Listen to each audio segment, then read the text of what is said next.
এই ছোট্ট সংসারটা আমার, তাই এই সংসারের প্রতিটি মানুষকে ভালো ও খুশি রাখার দায়িত্বটাও কিন্তু আমার। তো সেই দায়িত্বটা আমি কীভাবে পালন করি সেটা তো তোমরা জানো বন্ধুরা। তো চলো আজকে সেই বিষয়ে তোমাদের সাথে ভিডিও করব। তার আগে চলো নিজের পরিচয়টা সেরে নিই। আর সকাল সকাল তো আজকে আমি একদম মা দুর্গার মা উমা, মা দুর্গা যত কত নাম দিই না কেন তার নামের আর শেষ নেই। একই রূপে কত কত নাম মায়ের। তো সেই মায়ের মুখটা দর্শন করে নিলাম সকাল সকাল। আজকে প্রথম ঠাকুরের মুখটা আমি দর্শন করলাম, সেটা তোমাদের সাথেও শেয়ার করলাম। গুড মর্নিং বন্ধুরা, welcome back to my channel. কেমন আছো তোমরা সবাই? আমি কিন্তু খুব ভালো আছি। আশা করি তোমরা যে যেখানে আছো ভালো আছো এবং সুস্থ আছো। তোমাদের সবাইকে আমার ছোট্ট পরিবারে অনেক স্বাগত জানাই। হুগলি জেলার ছোট্ট একটি শহর ব্যান্ডেল থেকে আমি সোমা চলে আসলাম প্রতিদিনের মতো আজকে নতুন একটি দিনে নতুন একটি ভিডিও নিয়ে। তো তোমরা যে যেখান থেকে আমার ভিডিওটা দেখছো আশা করি তোমরা অনেক ভালো আছো এবং সুস্থ আছো। আর ঠাকুরের কাছে প্রার্থনা করি তোমরা সবাই ভালো থাকো, সুস্থ থাকো এবং মা দুর্গার পুজো মহালয় থেকে শুরু হলো আমাদের পুজো পার্বণ। তো আমাদের তো বলে না বাঙালির 12 মাসে 13 পার্বণ, আমাদের তো আর পুজো পার্বণের শেষ নেই। একটা যাবে একটা আসবে। মায়ের পুজো শুরু হয়ে গেছে, মানে এক এক করে এক একটা রূপে মা আসবে। তো সেগুলোর জন্য আমরা প্রস্তুতি নিতে হবে। সবার ভালো কাটুক, সবাই ভালো থাকুক। তো চলো, বড়দের প্রণাম আর ছোটোদের বুক ভরা ভালোবাসাতে আজকে ভিডিওটা স্টার্ট করে দিলাম। তোমাদেরকে সাথে নিয়ে পাশে নিয়ে প্রতিদিনের ন্যায় আজকের দিনটাও শুরু করলাম। আজকের বারটা হচ্ছে শুক্রবার। আর শুক্রবার আজকে সকাল সকাল ভিডিওটা স্টার্ট করেছি তোমাদের সাথে। ওই ধরো কটা 9:30 থেকে। হ্যাঁ, আজকে ভিডিওটা স্টার্ট করেছি। কাকিমার বাড়ি ডাক্তার কাকুর বাড়ির কাজ করে বেরোচ্ছিলাম। কাকিমাদের বাড়ির সামনেই প্যান্ডেল হয়েছে, দেখলাম ঠাকুরও চলে এসছে। ভাবলাম যে যাই, মায়ের মুখটা একটু দর্শন করে যাই, মাকে প্রণাম জানিয়ে যাই। তো মাকে প্রণাম জানিয়ে মায়ের ফটোটা তোমাদের সাথেও শেয়ার করে দিলাম। তারপরে কিন্তু একদম বাড়ি চলে এসে কোমর বেঁধে ঘরের সমস্ত কাজবাজ শুরু করে দিলাম। এদিকে রোদ দিচ্ছে, আবার হট করে কি বৃষ্টি। তো এরকম একটা ওয়েদারে কাজ করতে কিন্তু বেশ ভালো লাগে। তার থেকে বেশি জানো তো, এই ওয়েদারে কিন্তু ঘুম পায়। ফ্যানের তলা বসলেই যেন চোখটা বন্ধ হয়ে আসে। কিন্তু ঘুম পেলে আর কী করার আছে, ঘুমকে তো আর জায়গা দিয়ে লাভ নেই, কারণ কাজগুলো তো করতে হবে। তো এসে নিয়েই দেখো একবার ওই ঘরটা একটু ঝাড় দিয়ে নিলাম, কারণ দুদিন যাবৎ বললাম যে ঝাড় না দিলেও হবে। তো যেন বললাম আজকে একটু ঝাড়টা দিয়ে নিই। আর এখানে যে মানি প্ল্যান্টটা রেখেছিলাম, এই মানি প্ল্যান্টটাকে ওইখানে তুলে দিলাম। দিয়ে এই মানি প্ল্যান্টটা বাইরে সিঁড়িতে ছিল। তো সিঁড়িতে বারবার যাতায়াতের অসুবিধাও হয়, গায়েও লাগে। ওই জন্য ভাবলাম যে এই মানি প্ল্যান্টটাকে ধুয়ে পরিষ্কার করে জলটা পাল্টে আমি এখানে রেখে দিই, কারণ এইখান থেকে গাছে রোদ পাবে, বৃষ্টি, জল, আলো সমস্তটা কিছু পাবে। আর গাছগুলো বেশ সুন্দর তরতাজা হয়ে কিন্তু উঠবে। আর এখানে ওই মানি প্ল্যান্টের ডালগুলো একদম লম্বা টান হচ্ছে। তো ভাবলাম একটুখানি লম্বা টান করে বেঁধে দিই এদিক ওদিক করে, তাহলে বেশ কিন্তু দেখতেও সুন্দর লাগবে। আর এখানে দেখো মানি প্ল্যান্টের গাছগুলো কত সুন্দর করে উঠেছে। আমি বললাম না যে আমার সত্যি অনেক দিনের শখ ছিল, সেটা কিন্তু পূর্ণ হয়েছে। আর এখানে স্পাইডার গাছটাও বেশ ভালো ঝুড়ি দিয়েছে। দেখো এই স্পাইডার গাছটা কিন্তু ঝুড়ি হয়েছে, সেটা আবার সাইড দিয়ে আমি এবার ঝুলিয়ে দিয়েছি। এই ঝুড়িগুলো দেখতে বেশ ভালো লাগে। আর এদিকে এইখানে যে মানি প্ল্যান্ট গাছটা আছে, এই মানি প্ল্যান্টটাকেও একটু ঠিকঠাক করে দিলাম, যেহেতু ডালটা নিচের দিকে পড়ে গেছিলো। ওই জন্য এই ডালটাকেও আবার টান করে পাঁচিলে দিয়ে দিলাম, যে পাঁচিলে একদম লম্বা করে বাইবে, দেখতে বেশ ভালো লাগবে। তো এইভাবে গাছগুলোকে একটু যত্ন নিয়ে নিলাম, একটু পরিচর্যা করে নিলাম। তারপরে চলে গেলাম রান্নাঘরে গিয়ে এখন ডাইরেক্ট ভাতটা বসিয়ে দেবো। আর আগের দিনে হাঁড়িতে কিছুটা ভাত আছে, পান্তা ভাত। তো সেই ভাতটাকে আমি তুলে নেব, বাটিতে তুলে নিয়ে তারপরে এই হাঁড়িটা ধুয়ে মুছে আবার ভাত বসাবো। আর আজকে না একটু কানেরটা পরেছি, কিন্তু পরতেও ভয় লাগে জানো তো। একেতে তো কী গরম, তার মধ্যে আগুনের সামনে থাকতে হয়। আর কানের এইটা না বারবার এরকম লাগে, তো আর খোঁচা লাগে, মনে হচ্ছে কি যেন ব্যথা লাগে। অনেক সময় তো ফুটো হয়ে যায়, কারণ ধার তো সুচ, কানের নিচটা ধার। তো এই জন্য অনেক সময় ভয়ে পড়ি না। বললাম যে না, পুজো এসছে তো একটু কানেরটা পরি। কানেরটা না পরলেও বেশ কেমন লাগে। তোমার দাদাভাই বকা দেয়, বলে তুমি কানের পরো না কেন? হ্যাঁ, আমি পরি না কেন, আমি তো জানি গরমের মধ্যে ভালো লাগে না। তো বললো না পড়বে, তো আজকে আবার তার কথা কানেরটাও পরে নিলাম। তারপরে এই যে বাসনগুলো গুছিয়ে, সমস্ত বাসন আগের দিন রাতে ধুয়ে উপুর করে রেখেছিলাম, সেই বাসনগুলোকে এখন এক এক করে জায়গায় রাখবো। রেখে তারপরে এই যে ভাতের হাঁড়ি থেকে ভাতগুলোকে খালি করব। ভাতের হাঁড়িটা ধুয়ে আবার ভাত বসাবো, ভাতগুলোকে আরেকবার ধুয়ে রাখবো। মানে কি বলো, তোমার দাদাভাই রাত্রেবেলা রুটি খেয়েছে, বললো আমি পান্তা খাবো সকালে, তুমি পান্তাটা জল দিয়ে রাখো। তো তার জন্য জল দিয়ে রাখলাম। আর রাতে রুটির তরকারি করেছিলাম, সেটা একটু রেখে দিয়েছিলাম। তো বললো যে না, তুমি খেয়ে নাও, তোমাকে রাখতে হবে না, আমি অন্য কিছুতে খেয়ে নেবো। আনছি না, আমি যখন খাবো, তুমি যখন সকালে শুধুই পান্তা খাবে, তার দিয়ে তরকারিটা থাক না একটুখানি, আমি না একটু কম খেলাম, অসুবিধে কী আছে। তো তো সেজন্য আমি এবার রাতে আমার থেকে তরকারিটা একটু রেখে দিলাম, সকালে ভাতটা খেয়ে নেবে। তো মাম্মা আমার তোমার দাদাভাই দুজনে মিলে সকালবেলায় পান্তা ভাতটা খেয়ে নিয়েছে, আর আমি তো ভাত রান্না করে চলে গেছি। বাকি এবার তরকারি মাই করেছে, কারণ যেহেতু কাকিমা বলেছিল যে কাকিমারা আসবে না, দশমীর পরে আসবে, কিন্তু কাকিমা কাল রাতে ফোন করেছে যে আমি চলে আসছি, তুই আসবি। তো হয়ে গেল আমার ছুটি কাটানো। কিন্তু একদিকে জানো তো, একদিকে ছুটি না কাটানো আমার একদিকে ভালো হয়েছে কি জানো, 10 দিন 12 দিন থাকবে না, সেই টাকাটা তো কাটা যাবে। আর যদি থাকে তাহলে আমি কাজটা করলে টাকাটা তো পাবো বলো। এখন পুজো ঘণ্টার দিন, হাতে টাকা পয়সার প্রয়োজন, তাই না? তাই আমি বললাম ভালো হয়েছে কাকিমা তুমি চলে এসছো। আমার বলে কেন রে, তোর কিসের ভালো হলো?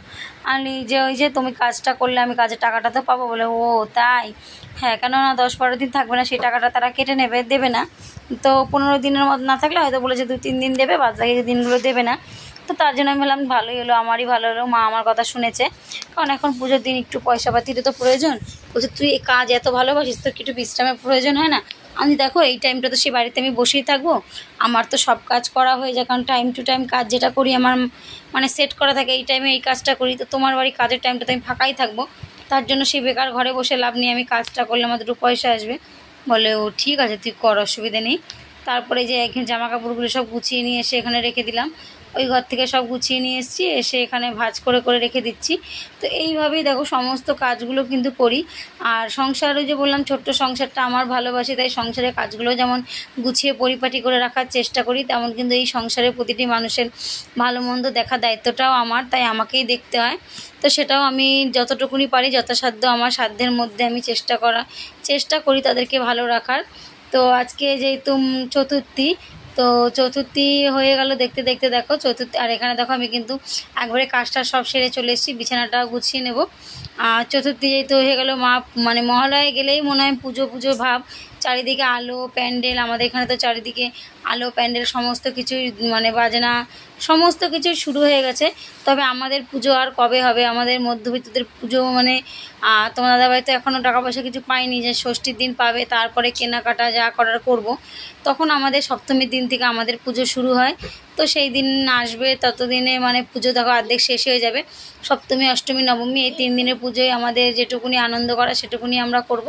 তো চেষ্টা করবো এই 3 দিনের মধ্যেই ছেলেমেয়েকে ঠাকুর দেখানো, ওদেরকে নিয়ে ঘোরা।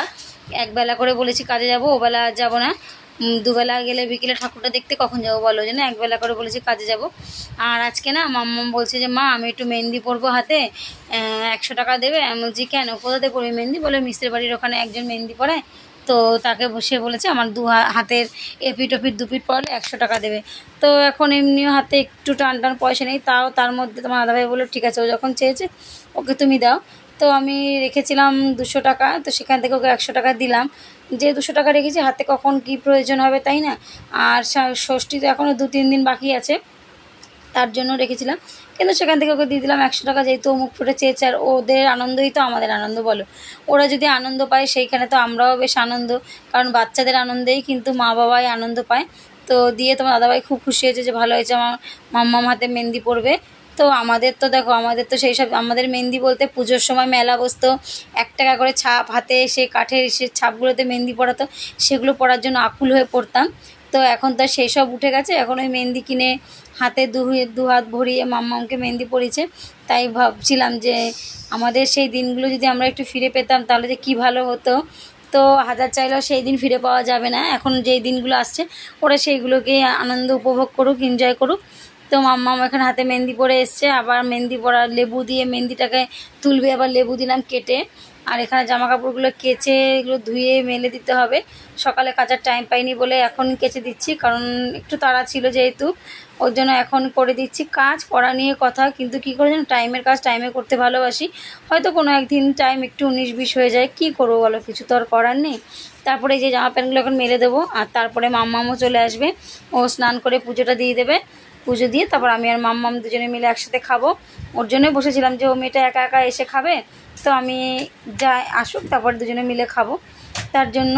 আর সকালের রান্নাটা যেহেতু মা করে, কোনো রকম বলি করে নেবা, তারপর রাতের দিকে এসে আমি করব, কারণ রাতের দিকে ধীরে সুস্থে একটা পদ রান্না করলেও সেই একটা পদ দিয়েই কিন্তু সবাই যাতে ভালো মতো খেতে পারে সেই চিন্তা করি। কারণ ওই যে দিনের বেলাতেও সেরকমভাবে সবাই কোনো রকম তরকারি দিয়ে খাওয়া হয়, তো রাতের বেলা চেষ্টা করি একটু ভালো মন্দ করে দিয়ে সবাই যাতে একটু ভালো মতো খেতে পারি।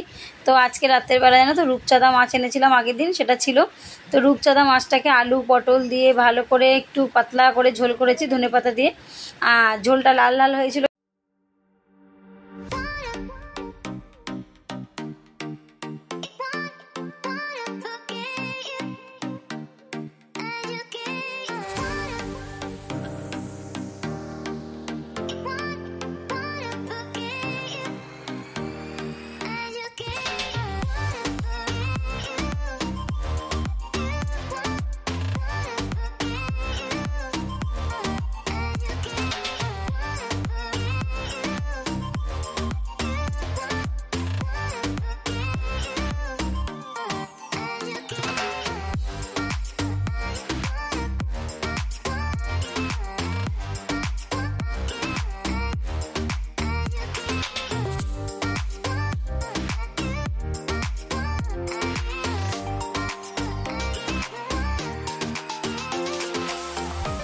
তো দেখো একবারে চলে এসেছি তোমাদের সাথে সন্ধ্যেবেলা। মুড়ি এনেছিলাম, মুড়িটাকে ঢেলে নিলাম কৌটায়। আর এখন কাজ করে কিন্তু চলে এসেছি। ডাক্তার কাকিমার বাড়িও গেছিলাম, বিকেলে ফ্ল্যাটেও গেছিলাম, দুইবারই কাজ করে রাতে এসেছি বাড়িতে। তোমার দাদাভাই বলছে কি একটু মুড়ি মাখো না, তোমরা তো অনেকদিন মুড়ি মাখা খাই না। তো এবার আবদার করেছে, কি করব বলো। এবার ওই যে বললাম যে ভালো মন্দ সবটাই কিন্তু আমার দেখার দায়িত্ব। তাই মুখ পুড়ে যেহেতু চেয়েছে আর না খেয়ে যেহেতু বসে আছে, তার জন্য ভাবলাম যে রান্নাটা একটু পরে করি, আগে তাকে দুটো মুড়ি মেখে দিই। তো আমিও যেহেতু কিছু খাইনি, তাহলে একবারে দুজনের খাওয়া হয়ে যাবে। আমি গোগল আর তোমার দাদাভাই তিনজনে মিলে একটু শসা গাজর এইসব দিয়ে মুড়ি মাখলাম, চানাচুর দিয়ে, তেল ছাড়া। তো এইভাবেই দুজনে মিলে খেয়ে নিলাম। আর মুড়ি মাখায় তেল তোমার দাদাভাই একদমই খেতে চায় না, কাঁচা তেল। আর গাজর কাটছি, বসেই আছে, একটু গাজর দাও খাবো কাঁচা কাঁচা। তো সেই জন্য আবার বলছি দাঁড়া আমি এটা কেটে নিই, তারপর আবার কেটে তোমার দাদাভাইকে একটু গাজর দিলাম। তো এইভাবেই সবার আবদার রাখার চেষ্টা করি। আর মাম্মাম গোগল কবে দিয়ে বলছিল একটু মিষ্টি খাবে, তো তার জন্য তোমার দাদাভাইকে দিয়ে আমি মিষ্টিটাও আনিয়ে দিলাম। কারণ ওরা যেহেতু বললাম না মুখ ফুটে চেয়েছে, এবার কি করব, হয়তো সেই চাওয়াগুলো অতি সামান্য অল্প অল্প কিছু, কিন্তু সেই অতি সামান্য জিনিসগুলো যদি না দিতে পারি না, তখন মনে ভেতরটা দিয়ে কোনো একটা খারাপ লাগা কাজ করে, যে যখন মুখ ফুটে ওরা চেয়েছে তাদেরকে দিতে না পারলে। তো তার জন্য আনালাম যে ঠিক আছে একটা করেই নিয়ে আসো, একটা করেই সবাই খায়, কিন্তু ওদেরও তো আনন্দ হবে যে না মুখ ফুটে চেয়েছে যেহেতু। তো ওদেরও একটু ইচ্ছে করে, বুঝতে পারি সব কিছু, চেষ্টাও করি সমস্তটা পূর্ণ করার। তো যতটুকুনি পারি চেষ্টা করি, আর সেটা যাতে সফল হয় সেই চেষ্টাও করি। কারণ দেখো আমাদের চাওয়া পাওয়া সবসময় যেন সীমিতই থাকে, কখনো বেশি না, তোমরা তো দেখো জানো। তো তার জন্য সেই ছোট্ট ছোট্ট চাওয়া পাওয়াগুলোকেই আবদার হিসেবে মেটানোর চেষ্টা করি, তাতে আমরা তো অনেকটাই খুশি হই, যাতে ওরা খুশি হয়, আর ওদের খুশিতেই আমাদের খুশি। তো সেই মিষ্টিটা পেয়ে দেখো গোগল আর মাম্মাম দুজনে কত আনন্দ পেয়েছে। সেই মিষ্টিটা আবার দুজনে মিলে খেলো, এনেই তোমার দাদাভাই আগে ওদেরকে দিয়েছে, তারপর আমরা পরে খেয়েছি। ওদের আনন্দে তোমার দাদাভাই বলছে তোদের আনন্দিতেই আমাদের আনন্দ। তো সেই ভিডিওটা তোমাদের সাথে তোলা হয়নি। তো এইবার আমি রান্নায় চলে এসেছি, আর কাশ্মীরি কালার লঙ্কা দিয়েছি বলে মাছের ঝোলটা কিন্তু লাল লাল হয়েছে। তো পটল দিয়ে আলু দিয়ে এরকম পাতলা করে মাছের ঝোল কিন্তু ভালোই লাগে ধনেপাতা দিয়ে। আর এই রূপচাঁদা মাছটা না অনেক দিন দিয়ে খুঁজছিলাম, বাজারে গেলে পেতামই না। তো সেদিন গেলাম বাজারে, দেখলাম যে উঠেছে, তো আমি সঙ্গে সঙ্গে নিয়ে নিয়েছি। দামও খুব কম, 120 টাকা কেজি বলছিল। 120 না 150 টাকা, যাই হোক আমি নিয়েছি 100 টাকায়। 100 টাকায় বেশ ভালো 12-13 পিস মাছ হয়েছে, আমাদের 2 দিন হয়ে যাবে। তো এইভাবে দেখো ধনেপাতা দিয়ে কিন্তু ফাইনালি আমার মাছের ঝোল রেডি হয়ে গেল। এবার মাছের ঝোল যেহেতু করেছি, আর মাম্মাম তো স্যালাড ভালোবাসে খেতে, যেন সবসময় ভাত বা রুটি যাই হোক ওকে যদি দিই স্যালাডও খেতে খুব ভালোবাসে।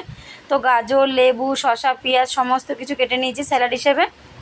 খাওয়ার সময় সবাই কিন্তু ভাতের সাথে মাছের ঝোল দিয়ে স্যালাড দিয়ে ভাতটা খেয়ে নিয়েছি, খুব তৃপ্তি করে খেয়েছি রাতের বেলা। কারণ দিনের বেলা ওই তাড়াহুড়োর মধ্যে যেরকম পারি সেরকম খেয়ে নিই, কোনো বায়নাও নেই, কোনো বাচও নেই। তো রাতের বেলায় একটু তৃপ্তি করে খাওয়ার চেষ্টা করি, কিন্তু রাতের খাবার সবসময় হালকা খেতে হয়, হালকাই খাওয়ার চেষ্টা করি। ওই ভালো জিনিস হয়েছে বলে পেট ভরে ওভারলোড ভাত খেয়ে নেবো, তারপর কষ্ট পাবো, সেটা কখনো করি না। হালকা পাতলাই খাই, কিন্তু একটু তৃপ্তি করে খাওয়ার চেষ্টা করি, আর সবাইকে একটু তৃপ্তি দেওয়ার চেষ্টা করি। তো এইভাবেই দেখো আমার রান্না বান্না কমপ্লিট, গ্যাস ট্যাস মোচা কমপ্লিট, সমস্ত কিছু কমপ্লিট হয়ে গেছে। আর এদিকে মাম্মা আমাকে মিষ্টি সাজছে, মা তুমি খাবে? আছি না বাবা তোমরা খাও। তো এইভাবেই আজকের দিনটা শেষ করলাম আমাদের খাওয়া দাওয়া দিয়ে। তো আমাদের ভিডিওটা আজকে কেমন লাগলো অবশ্যই তোমরা একটা সুন্দর কমেন্টের মাধ্যমে জানিয়ে দিও বন্ধুরা। আর যদি ভিডিওটা ভালো লাগে তাহলে প্রতিদিনের মতো আজকেও সুন্দর একটা কমেন্টের মাধ্যমে জানিয়ে দিও, কারণ তোমাদের কমেন্টের আশা সবসময় যেন আমি বসে থাকি। তো চলো আজকের মতো এই পর্যন্তই, আবার কালকে দেখা হবে নতুন একটা দিনে নতুন একটা ভিডিও নিয়ে। Tata, good night, love you all বন্ধুরা। নিজে ভালো থেকো, অপরকেও ভালো রেখো।